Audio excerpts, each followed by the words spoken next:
All right. Hello, everybody. Welcome once again to the Summit Podcast. This one is special for two reasons. I've got a heavy hitter on today with Steve Rosenberg, but also this is podcast number 60. We're getting there. And guys, when I first started, I heard somebody say, hey, they don't make it past 7. So my goal initially was 7. And then we got to 10, got to 20. And I said, I'm going to do one a week. It didn't work out that way. But looking back over 2 years now, I've got 59, now 60 podcasts with people doing great stuff. So, Steve and I were talking offline a minute ago, and I said, the difference between having somebody that's doing great things like Steve and just having a run-of-the-mill guest that's just kind of going along in life is that I asked. And I reached out to Steve and I asked, and within minutes, got back to me and said, yeah, I'd love to. Appreciate it. So, Steve, thanks for being here. I can't wait to just have a conversation with you. You're doing a lot of things. So welcome to the Summit Podcast. Thanks, man. It's good to see you, and I appreciate you thinking of me to have on the show. So, and happy 60th. Yeah, thank you. Appreciate it. I met, just so everybody knows, I'm involved with the contractor fight. Steve came and spoke at the Mile High Profit Summit coming up on a year ago. And up on the stage jumped this guy that's a house that, I'm like, ooh. And then he tells me that he flies airplanes. And I'm like, well, how do they squeeze that into a cockpit seat? I have no idea, but you do it a lot. So you do a lot of things. You fly planes, you invest in real estate, you're a speaker, you're a coach, you're changing lives. Dude, I don't know where to start. Yeah, it's funny. I always tell people the easiest way to describe me is I'm kind of like an onion, right? I got a lot of different layers to me and to what I do. And, as you said, I born and raised, 5 siblings, Southern California.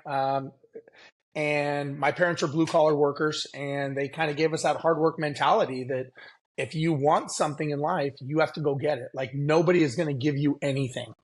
And, I think there's still a generation, we're probably of that generation that's what we were taught and that's what we do. I took that mentality of hard work and I focused on the one thing that I wanted to do in life, which was be an airline pilot. I worked, I busted my ass. I did everything that I could do. And at 25 years old, I got hired at a major airline. I was the second youngest person hired. And it was a great job. I loved every piece of it. I'm 25 years old. I'm flying all over the world. I'm thinking, this is it. I am done. And everybody told me, like, Steve, you've got the best job in the world. It's most safe. It's the most secure. Nothing can happen to you. Of course, right? We know what happens after that. Mm-hmm. Certain day in history which we're coming upon, which was 9/11. 9/11 obviously was a horrific day, changed the lives of millions of people, myself included, because 2 days after the towers fell is when I got my furlough notice. And they basically said, hey, Steve, thanks for being a part of this. But that safe and secure job that you thought you had, it was never safe and it was never secure. And now you're going to be on the street with 50,000 other pilots. So good luck. Yeah. So within September 10th, best job in the world. September 13th, I'm like a dead man walking. And I'm like, what in the hell am I going to do? Like, I don't really have the skill sets to do anything else because I focused on one thing like my parents taught me. And now that one thing didn't exist anymore. So I had to really, you want to talk about a gut punch and humbling. You're like, what the fuck am I like? I don't even know if this industry is going to exist. And so look, I think everybody has those moments in life, right? Those gut punch. Yeah. Which way am I going to go? Am I going to cower in the corner?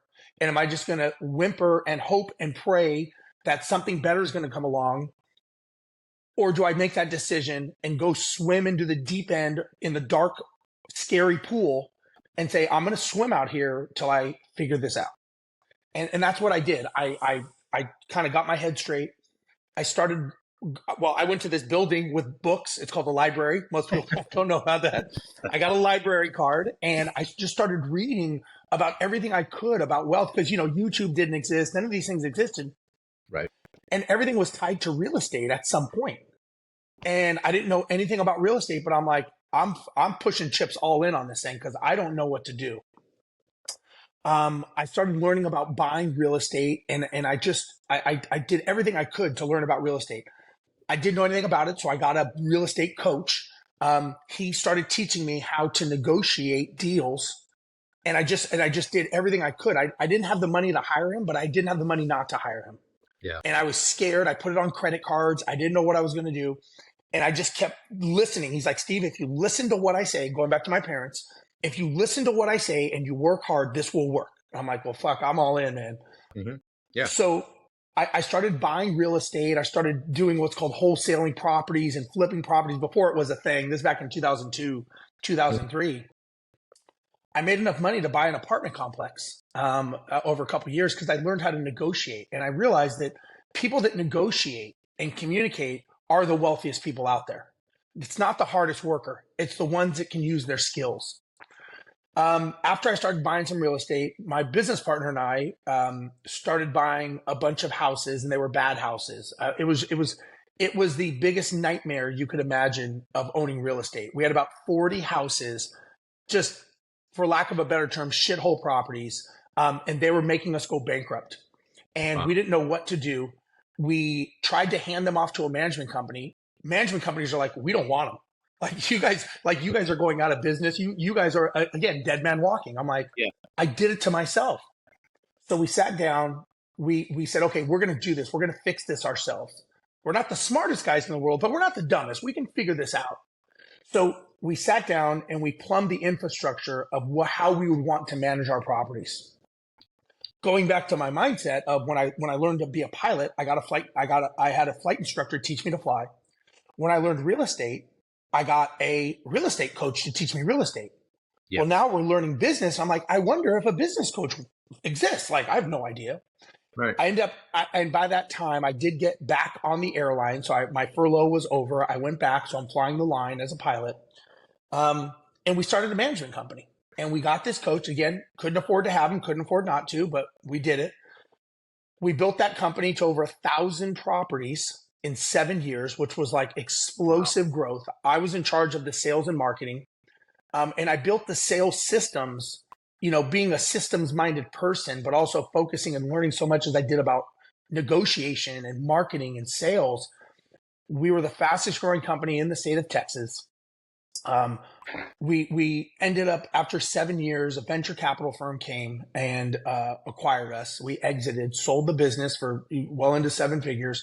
And then basically people started asking me, like, how'd you guys do this? Like, I said, well, I got hired at 25 and, went through the story. But the moral of the story was I focused on what I was good at, the one thing. And what I was good at is understanding how to negotiate and how to grow a company through sales and marketing via systems, because systems are what save companies.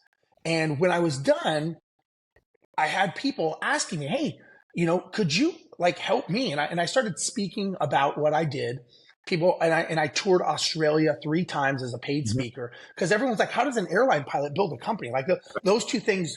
But then when you start thinking about the systemization that goes into processes, procedures that we're taught, millions of dollars are invested in me to fly a Boeing 777 airplane, which is what I fly to this day.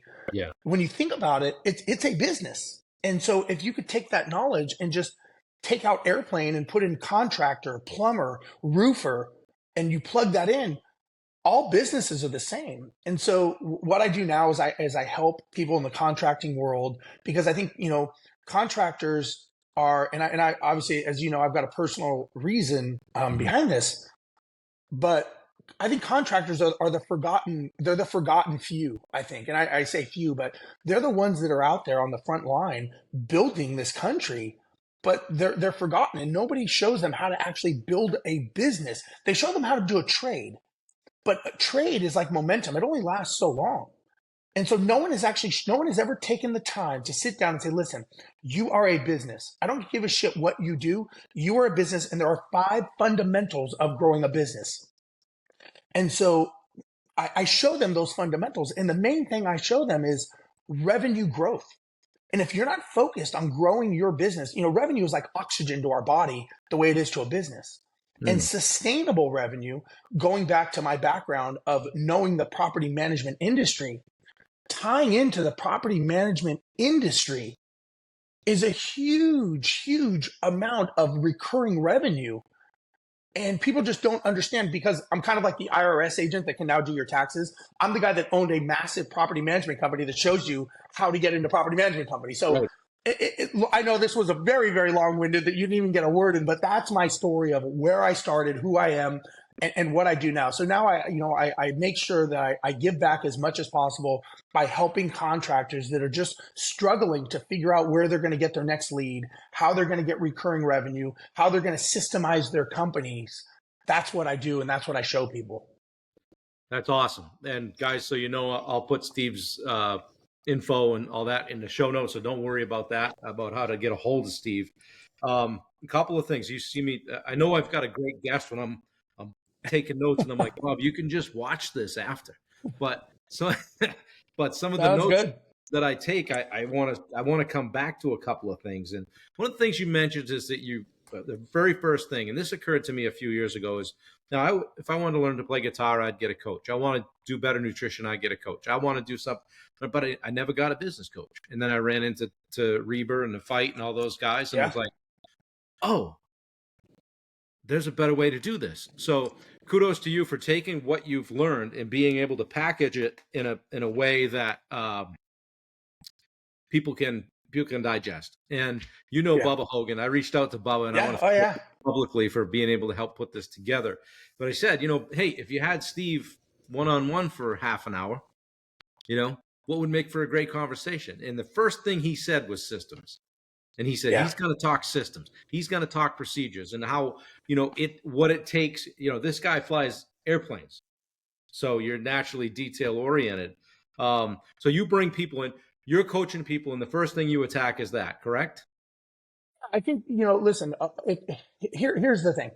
When you look at a system of a company, normally all companies have about 8 to 11 systems. That's what they're made of. That's the infrastructure. So the systems are made up of, we'll say 5 corners, 5 pillars. You've got marketing, and marketing makes the phone ring. Sales answers the phone, and they either convert them to being a client or they determine that they're not a fit. Operations takes that new client, processes the order, fulfills the contract, and if they do a good job, 2 things will happen. Number 1 is they will get repeat business, so the cash register rings again. When you get repeat business, that brings down your client acquisition cost, so it's cheaper to acquire that client, and they will refer people to you. Right. Each people is equal to 5.7 referrals. So if I'm the guy that you want, and you're like, man, if I had 1,000 Steves, I could retire. Right. So you've got to ask me, if I do a good job via operations, how do I get 5.7 Steves? Because birds of a feather flock together, right? Now, so you have marketing, you have sales, you have operations, then you have finances. Finances make sure everyone is paid. And then the last thing you have is you have leadership. So if you take those 5 pillars, and we're talking construction, so I'll use some very, very loose construction terms. But if you're going to build a house, you don't go vertical and then go, fuck, man, we forgot to put a foundation down. Like, guys, we never built a foundation. Right. And before you go up, you've got to go down. You have to build a solid foundation before you build that structure. The bigger the building, the deeper the foundation. And so I show people look, before we go vertical, we have to go down into your business and build the infrastructure, because if you don't have a foundation, meaning all those 5 pieces, what happens? It's like having a house without a foundation. You're going well, I just got a good feeling about that part of the house is going to stand because I got a good gut feeling. It doesn't work that way. And when you don't have the solid foundation, the house starts leaning or collapsing in bad economic times. So first thing I do is okay, let's look at your foundation. Do you even have, most people don't even have one, right? And so the way that you build that foundation is you've got to, look, when you're going somewhere, right, you pick up your smartphone, right, or dumb phone, whatever you want to call it, and you go to Google Maps. And what are the 2 things that you need in Google Maps?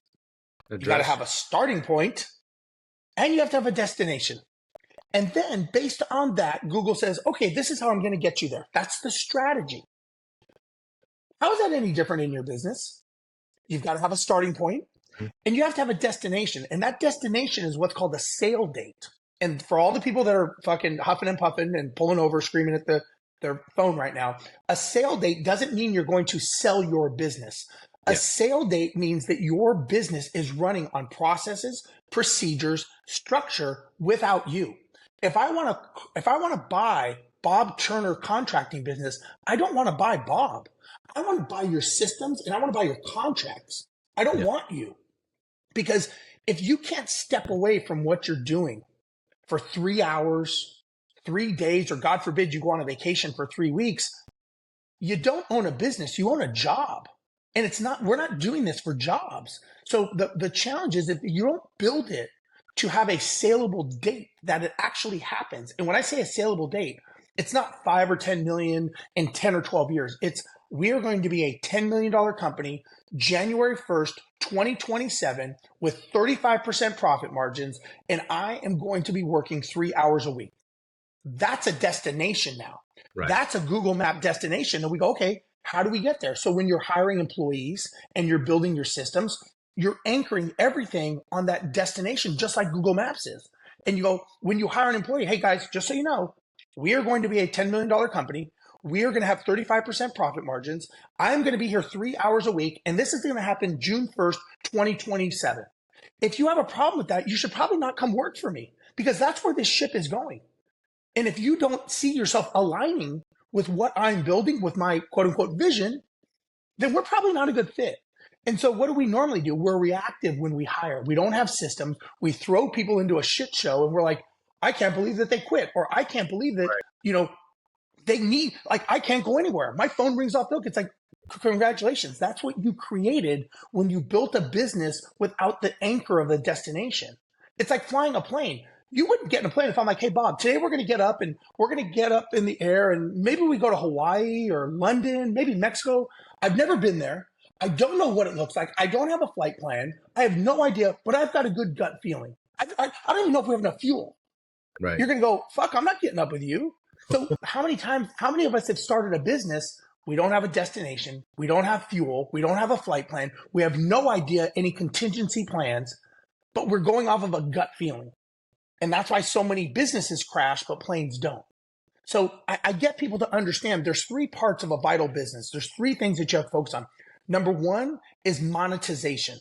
That is the oxygen and the lifeline of any company. You've got to systemize your marketing and sales. Marketing makes the phone ring, sales answers it, and that is the monetization of your business. The second, once you have money coming in, you get some breathing room, right? Money doesn't fix all problems, but it buys cool shit, number 1. But number 2, it gives you breathing room to be able to go, okay, I can like step back for a minute. So once you have the monetization of your business, which is where most people fail because they think they need to build the systems. Well, shit, just because you built it doesn't mean they're going to come. And many times we build it to what we think we want, not what the market dictates. We build it going, oh, this is what people need. And all of a sudden they're like, I can't believe no one's buying my product. It's like, well, you never sought what the market was needing. You did it based on your thoughts and your needs, not what the market needs. And are you solving a problem for your market base? So if you go back to your target base of your clients, let's say I'm an A client, right? I recommend grading your clients A through D. D are the shitty ones. They take up your time. They bitch. They complain. Every time the phone rings, you're like, "Fuck, here we go." Yeah. Right? And everyone listening to this knows this client. Yeah. You got to learn to fire your D clients because they're taking up 80% of your time, and you're only making 20% of the revenue. The C clients, they're either cheap or they take up your time, but they're tolerable. The B clients are actually your silent majority. You don't hear from them. They pay their bill. You talk to them, and they're happy-go-lucky. They don't complain. And you're like, wow. You don't hear from them because who do we hear from? We hear from the Ds. Yeah. The A's are just like the B's, except they're evangelical. They are raving fans. They refer people to you. So if you take your A's and B's and you say, okay, there is a common thread, right? This is my target. This is who I'm going. So if you're hunting, we're starting to narrow that scope. We're not going for the area. We're not going for the body. We're starting to go for the button of the person to really hit that target. We go, there's an average age. There's an average income. There's going to be a dominant gender. And I'm talking your target, not saying you won't do business, but you really focus. There is an average demographic. And most importantly, there is a common problem that you solve for your A's and B's. So if you're a contractor and you find your A's and B's, and you can really identify, okay, they're between 45 and 60 years old. They make over $250,000 a year. They live in the northeast part of town. And what problem did I solve? Well, if you don't know, you ask them, hey, just curious, why'd you hire me? Why'd you use me? They go, well, you answered your phone, you showed up on time, you were transparent in your contract. Guess what? That is now your marketing message to go find similar people just like me. Because if I'm your target, you're going to go, how many other people have that same problem? Well, now you start marketing that. Are you looking for someone who's transparent? Are you just want someone to answer your phone? If I'm that person, I'm going to go, yes, finally, someone gets me. And now you're going after your A's and B's. But by the same token, you go back to your D's. Why'd you hire me? How'd you find me? Because you don't want to do that again. They're like, well, you were the cheapest person. You dropped your rate 50%. You showed up at Sunday night. You're like, okay, not doing any of those anymore. Right. So understanding your target and getting monetization is so important. So monetization is number one. Systemization is number two. That's creating the systems so that the business can run on processes, procedures, and structure. And then the last is duplication. How do you duplicate yourself? How do you duplicate your team? How do you duplicate in multiple cities or even multiple countries? Because the thing is it can be done. The problem is we as business owners are the roadblock. We think we're so special. Nobody could do it as good as me. I birthed this hammer. I've got to be the one that does it. Nobody can take the call. But when you have that mentality, guess what you get? You get a job. Yeah. And that's not why we're doing this. So I get people to understand the three parts of the business is that you got the foundation, but there's three parts of that business. When you have three parts of that business, number one, and this is what I'm really, really good at, is growth, is getting people to understand how to make the most revenue from your existing clients and how to get repeat recurring revenue, not having to go out and, most people don't even have a freaking CRM system. I'm like, that CRM system is like a salesperson 24/7 selling for you. Just because they didn't do business with you, you're assuming that they went off and hired someone else and they're happy-go-lucky. Maybe they didn't hire that person and you're just not reaching out to them. So I get people to understand that it's not being the best contractor. It's understanding the fundamentals of building that foundation and creating a system that runs 24/7 without you. And that's what systems do. And so I'm sorry, I'm going on a tangent. Go ahead. Love it. No, I could sit here and listen to you all day. Number one, I'm sitting here going, I don't know what this guy has for breakfast, but I got to start eating it. Let me switch. Let me switch. That was tremendous, and this is one of the few that I'll go back and watch and listen to. I've flown a bunch. I don't ever see the pilot captain come through and sit down and be as squared away physically as you look to be. And I know this because I watched you speak. You take care of yourself. Where do you find the time? And what would you say to somebody that's got a busy job or running a couple companies or operates on the level that you do, but has the time to make sure that they're physically squared away? Let me say this.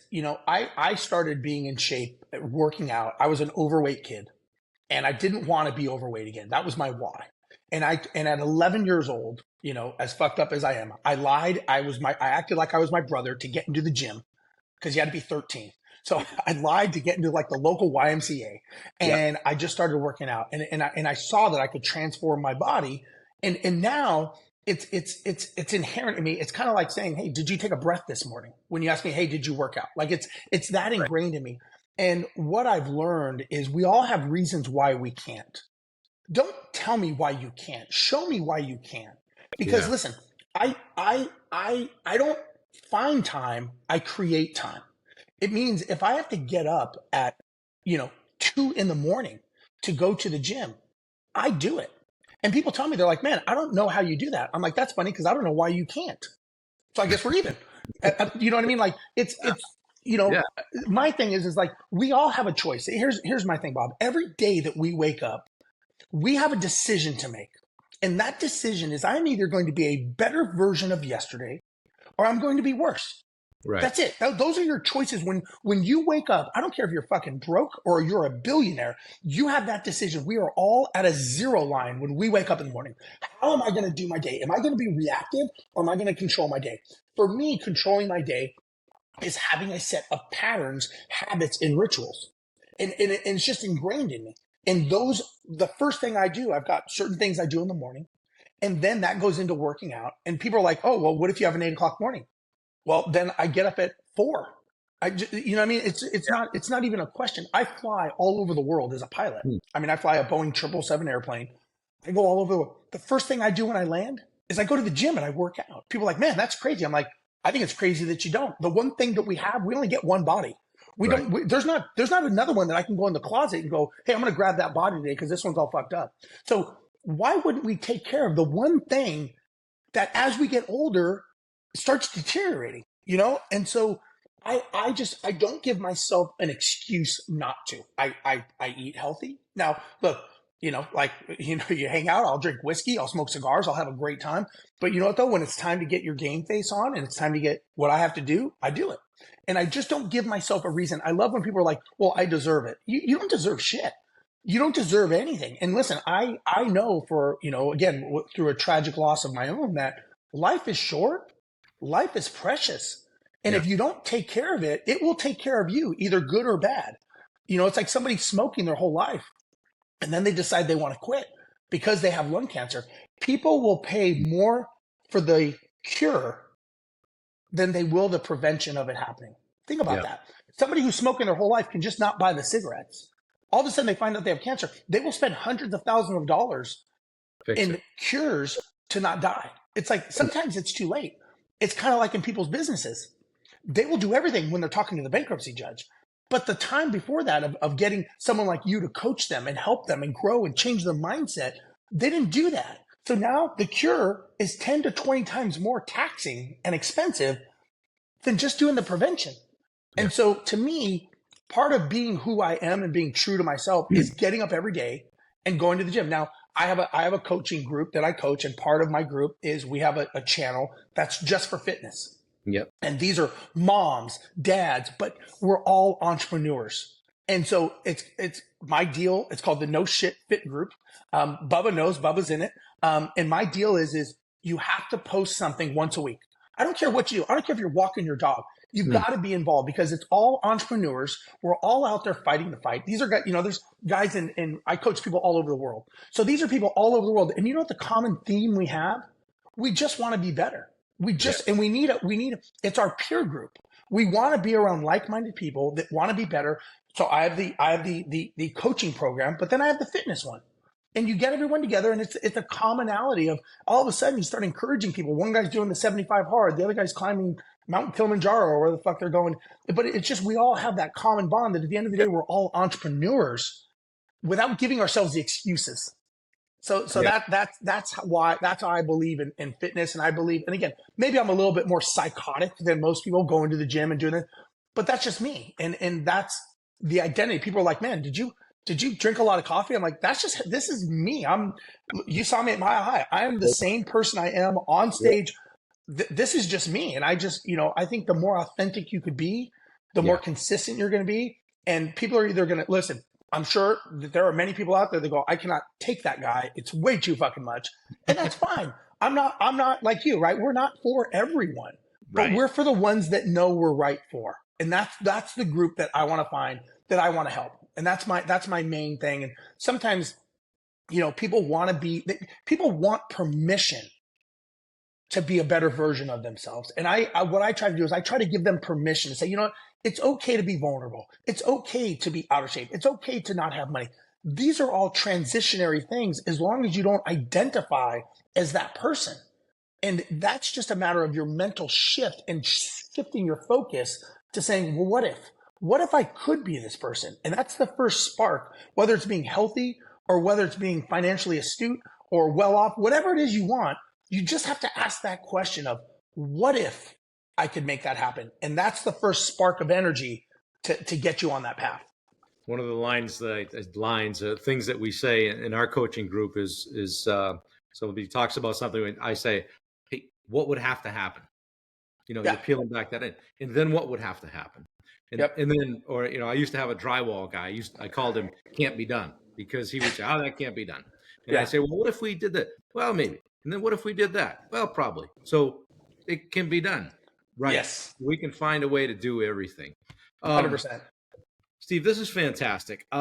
I would feel remiss if I didn't bring you on my podcast and give you an opportunity to talk about adversity and talk about what you've been through. You shared it on the stage with regard to your son Jet and the tragic loss. I'm going to preface this by saying I got a call from my best friend the other day and let me know one of our other close friends, 21-year-old daughter, had been taken tragically in a traffic accident in Florida. And I've got a funeral to attend in a couple of weeks here in Maine. And I don't know what to say to him. I really don't. He's a big, strong guy. He's 150 employees, a construction company. I love this guy. He's a hard driver. He can, he'll fix anything, and there isn't anything he won't try and won't do. He's done Ironman with me, and I don't know what to say to him. And so the timeliness of you being on this podcast today is amazing for me personally. But I know you like to tell the story out of respect and legacy for Jet. So I'm going to shut up and let you chat for a minute about that. Yeah, and I can give you my insight. So for the people on the show that don't know, about a year and a half ago, my son, 19 years old, passed away on a motorcycle in a motorcycle accident. He was going through an intersection. Someone made a left turn. They were at fault. They hit him, and he passed away on the scene. My son, at 19 years old, he traveled with me as a pilot and traveled the world. He had been to over 20 countries.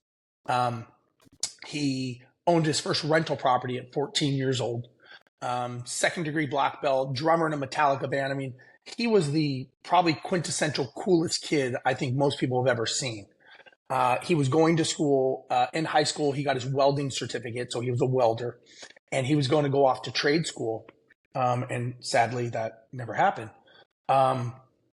And what I really talk about is, the kid lived an amazing life. He lived a full life. It was just compressed to 19 years is the way it helps me understand. And, we all have, we'll say, that date over our head. Sometimes we just don't know it. And the reason I bring this up, and I think it's so important, is that as entrepreneurs, as many people that are watching this or listening to the show, we get so busy being busy, and we think we're doing it for more time. But the thing is you don't get more hours in the day. So that doesn't even make sense when we say, I want more time. Then we could say, well, I want the freedom. Well, you don't get, freedom is not quantifiable. I've never met someone on their deathbed that said, man, I had so much freedom. That doesn't make sense. You build a business to run without you, to give you excess time. You're taking your time back to have the freedom to go create memories. So my son traveled all over the world.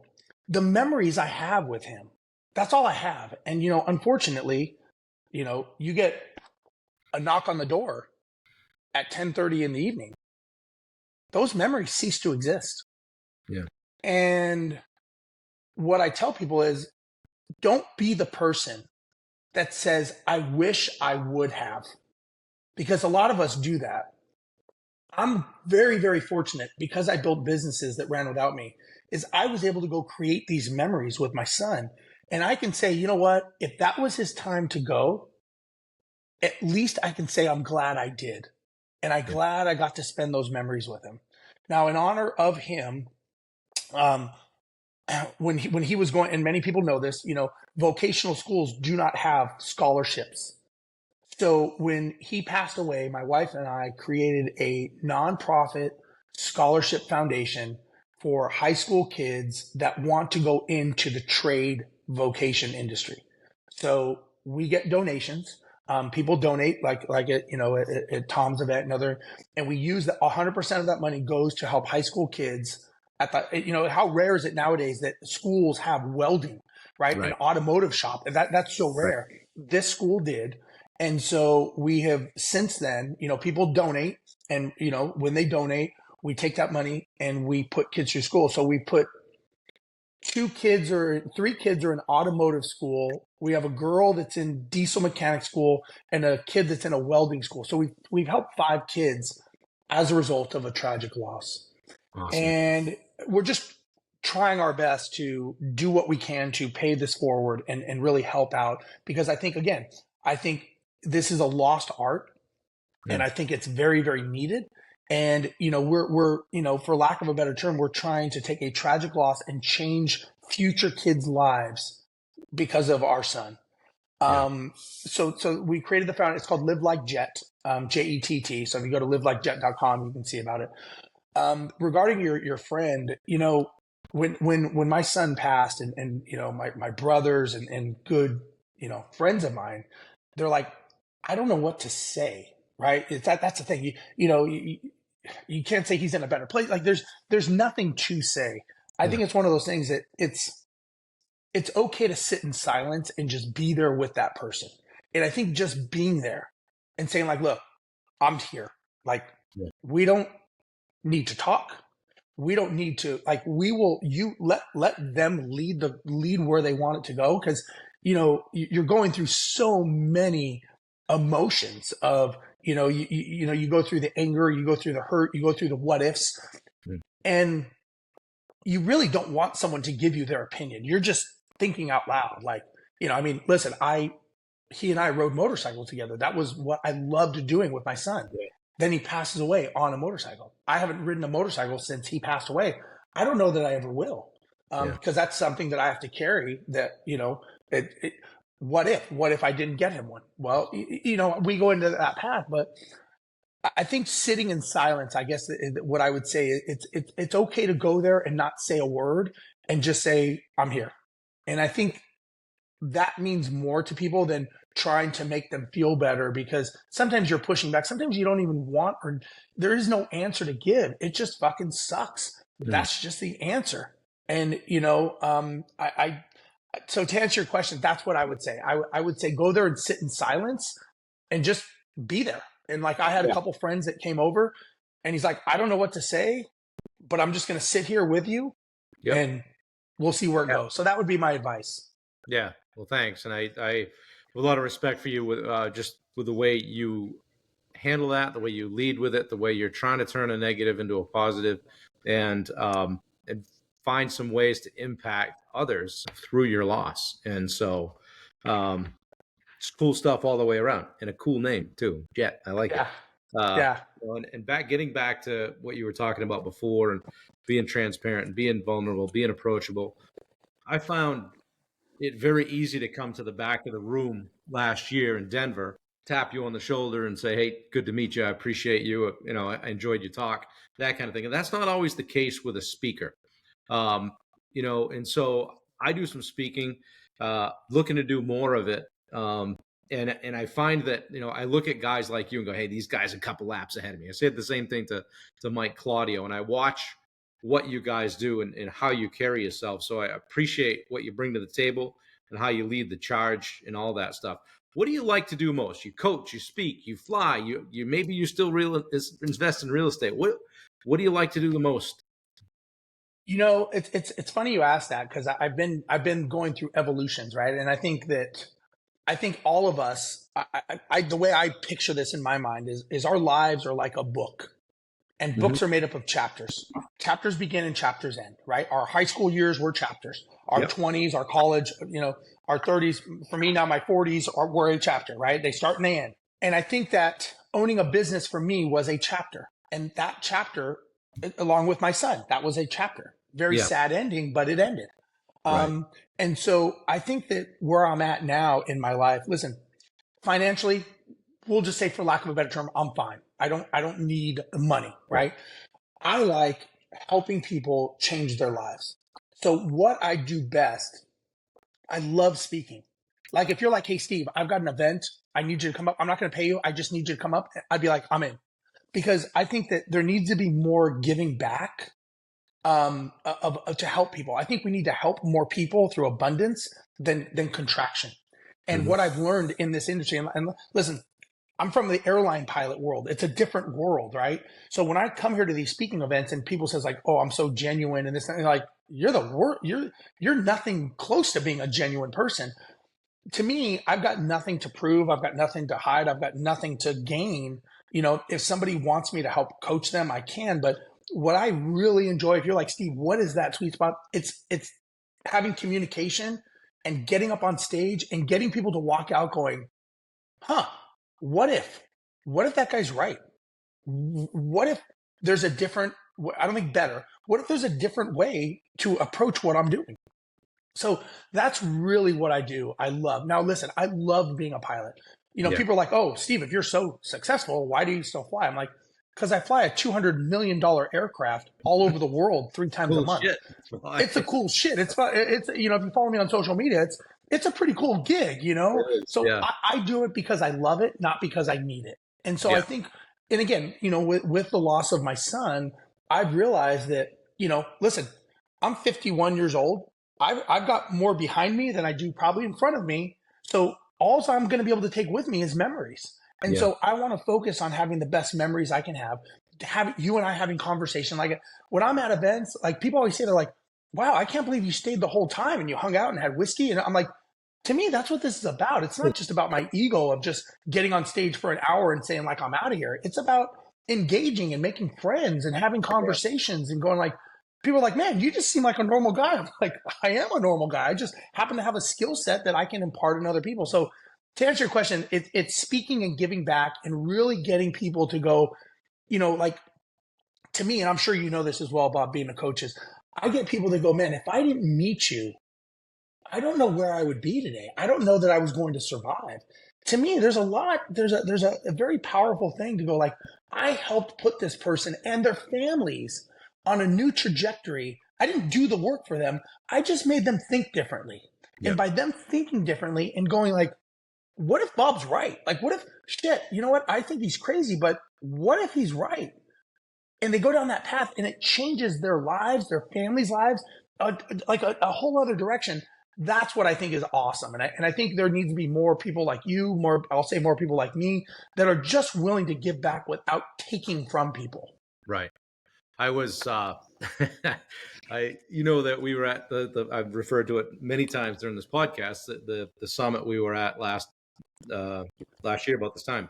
And I was out, we had the event, and I'm saying this for the people that are listening, the event was over and there was a social thing that night and it was outside on a patio.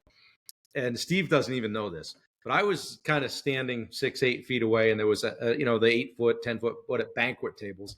That thing was full of people, and here's Steve just knocking back whiskeys, hanging out, just fucking hanging out with the people. The people that came, giving them like, you 10x'd whatever they spent to come to that event. You would just sit. I'm like, the fucking Steve Rosenberg sitting there, friggin' hitting whiskeys with these guys, just shooting the shit and talking about life. And that's what means a lot to people. And when you talk about being raw, real, and relevant, or all the things that we talk about in personal development, transparent, vulnerable, that was all of that right there. And I should have sat down, but there wasn't a chair to be had. And I kind of sat a couple times, like 3 or 4 feet off your shoulder, and just listened to the bombs you were dropping with these guys. And it was one of my best memories of the trip last year. So it was cool. That's guys, awesome. So real quick, what's so funny about that is I was just trying to get to that table to eat. And I had this, and I literally could not get to the table to eat. And listen, people, I think it's very respectful. If someone's asking questions, I don't say, "Oh, later." I sit there and I was inching. I was trying to like slowly inch because I was like, man, I just want to get some food. And I stayed up till probably 1 a.m. with people. Like they just kept, and they're like, "Oh, I'm sorry." I'm like, you know what? You're asking me questions. I'm going to answer it until the last person that I answer. And I mean, the conversation went into real estate. It went into virtual assistants. It went into so many different directions that I have a lot of, experience in. And to me, it's just, I mean, I want these people, listen, it's Tom's event. Tom's an amazing guy. Yeah. I want people to go, man, that guy did a great job and he gave it all because Tom asked me to come. And to me, that's respectful of Tom, of the people that spend their hard-earned money to go to these events, to go, man, listen, you know as well as I do, the gold in these events is, yes, it's on stage, but I think a lot of it happens at the bar. I think the conversations and the relationships, Yeah. people don't understand, like that's where these relationships happen. Unfortunately, I met Ben Newman and I went and worked out with him that morning, and I think I was going to have a heart attack. But I got to meet Ben. We worked out, and I mean, it was at the time I'm like, this guy is freaking crazy. But again, these are when relationships happen. It's not always just sitting in a conference room. So for the people that go to these events and go to, like, I'm sure you have events and masterminds and meet people, man, that is the juice, man, that you got to squeeze out of these events. Those are the memories of a lifetime that you get. Yeah, and I mean, I can't speak for all those people that were sitting there, but I always say people don't remember maybe something you said, but they remember how you made them feel. Yeah, and I'm 110% sure that everybody walked away from that table feeling like $1 million, and they had something to take with them and work on with their own business or life when they got back to their station in life, and that you probably things that you said probably ring true in their head today. So good for you. So yeah, no, it was awesome, and again, I'm glad we got to meet, and again, we create a relationship, and who knows where this will go? Maybe you do something and I come, or vice versa. And again, it's just abundance. I think that so many people are scared. I don't understand that mentality. I really don't. And I listen. I think a lot of us we get that maybe from our parents in a prior generation, and that's the mentality. But at some point, you can break that cycle. You can go, what if it's just my belief that's causing me not to move forward? What if I am the bottleneck, right? I mean, you and I both know many times that the reason the business doesn't grow is because of the owner. It's not the business. It's not the structure. I tell people all the time, I'm like, you're not going to build a $10 million business because you're not a $10 million CEO. You're a $50,000 employee. So until you mentally become that $10 million CEO, do you walk like it? Do you talk like it? Do you act like it? Do you look for $10 million opportunities, or are you doing $50,000 work? Nothing's wrong with either, but don't say you're going to be a $10 million CEO when your actions are showing me that you're a $50,000 employee, because it doesn't happen by chance. And I think that you and I sometimes, that's what we, and Tom, and that's what we do. We bring that out of people to go, like, there is another way. It's between your ears, and it's kind of giving you permission to say it's okay to not know. But now that we agree we don't know, let's figure this out. Yeah. Oh, I like that. I'm going to ask you another question kind of as we wrap up here. And I appreciate you taking the time. Some of these run 20 minutes, some go an hour, but this is fantastic. I'm going to make Wendy watch this. She's upstairs working around. Stop what you're doing. Watch the podcast I just did. But one of my things, I have summit coaching, and we have a group called The Peak, and I have a vernacular around that kind of stuff, reaching the peak. And one of the things that I have a school group called The Edge. And so, I was meeting with Ben Newman, having dinner with him last year, and he said, you help people find their edge. And, and I said, okay, I started asking people, what's your edge? What is it you go to when the shit hits the fan? What do you do? And I know you said working out's like breathing for you, but there's got to be some days where you're like, fuck, what is it? How do you handle it when shit gets hard? Like, I guess in short, and I always ask people this on the podcast is, what is your edge? Yeah, that's a great question. And as you know, and Ben and everyone, listen, we're all going to have shitty days. We can't stop bad things from happening to us. Only when it happens, that's our zero moment to make a decision which way we're going. I think that if you were to say, like, my superpower is because of my training as an airline pilot, and 26 years with United Airlines and Boeing training me how to handle emergencies and deal with shit. I kind of slow things down. So when we are taught as pilots, you don't want us going erratic. We slow things down, and I start, like, almost, and it's hard to explain, but in my mind, I start stretching the steps to look maybe 5, 10, 15 steps ahead of where this is going. Because that's how we're taught to do. We have an engine on fire. We've got to start thinking of other things that are going on in the plane with the passengers, where we're going to land, how much fuel. So we slow things down, and we start to methodically. And I've learned that, look, and I'm not trying to demean anyone's business, but when someone tells me, Steve, I've got an emergency. So I call him up. I'm like, hey, what's going on? He's like, this contractor is not going to pay me, and I'm going to lose half my revenue. And I'm like, okay, I understand that this is a challenge. But your definition of emergency, when I have an emergency, it's having an engine catch on fire at 35,000 feet with 300 passengers on board over the Pacific Ocean. Yeah. That's a little bit different than what you're telling me. We have some wiggle room and we can work this out. Right. We can turn yours into a catastrophe if you go down the wrong path. So my superpower is I get narrowly focused and I slow things down. And that's just, again, I think that's what we're taught as pilots. I don't know if I would have been that way had I never been a pilot. Yeah. But the one thing, and again, that's what you want a pilot. You don't, you see an engine on fire, you don't want the door to go flying open and the pilot running down the aisle screaming, "We're all going to die." Like that. That's not going to make you feel good on a plane. No. Right. And so as a leader of your business, you don't want to portray that to your team. And so I show people how pilots handle emergencies, and another conversation, but I walk them through how we are trained to deal with emergencies. And it's so relatable to business. And I'm like, look, every business is going to have an engine fire. The question is when it catches on fire, how do you handle it? Do you handle it the way airline pilots handle it? Or do you handle it the way an erratic business owner is going to handle it? Two completely different outcomes. Our job is to get the plane on the ground, safe, secure, without losing anyone. Your job may be to protect yourself, cover yourself up, and make sure that you're not blamed. Yeah. Different perspectives. Yeah. So to answer your question, that's what I do. I get people to think differently and go, okay, we have the same situation. Which way are we going? And and again, maybe we can do a webinar for your group and I can show them how we handle emergencies or something. But yeah, I got another idea. I'm going to talk to you offline, but anyway, what was the thing? Oh, as we wrap up, I ask two things. What's your edge? But I also just give somebody the floor and say, what do you want people to know? I mean, this isn't a worldwide podcast, but a bunch of people are going to see it. What do you hope people know? I think that here's what I would say is we're all going to have dark days. We're all going to have those days that we question as to why we're doing this. And sometimes we have to sit there and say, I'm doing this for a bigger reason than myself. It's not for the money. It's not for the fame. It's not for the glory. Maybe it's to build a legacy. Maybe it's just to help your employees have better lives. But you have to remember, when you start a business, first thing you have to do is you have to start with the end in mind. Second thing is you have to be okay having bad days. You have to be okay with failing, being taken advantage of. Those don't define you. That's like saying, man, I hit traffic today, so I suck at driving. It's just traffic. It's going to pass. Right. Same thing with bad times in your business. You are going to doubt yourself. You're going to have those dark days where you go, is it worth it? Should I just go get a job?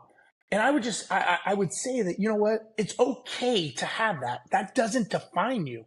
If you quit, that defines you. Right. And so the moment that you give yourself permission to fail and to quit, that's the identity of who you are.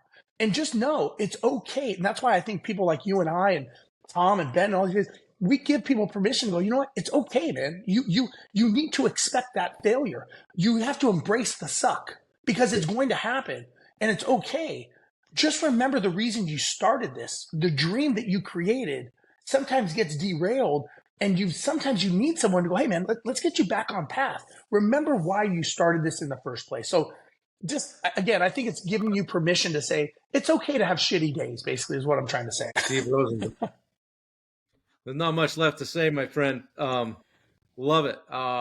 You and I need to spend some time together. I love it. I love you. This is a lot of alignment here, and I love sitting and listening to you. Maybe someday we'll have a whiskey together. Love it. Great stuff. I appreciate you taking the time. Guys, this has been Steve Rosenberg on the Summit Podcast.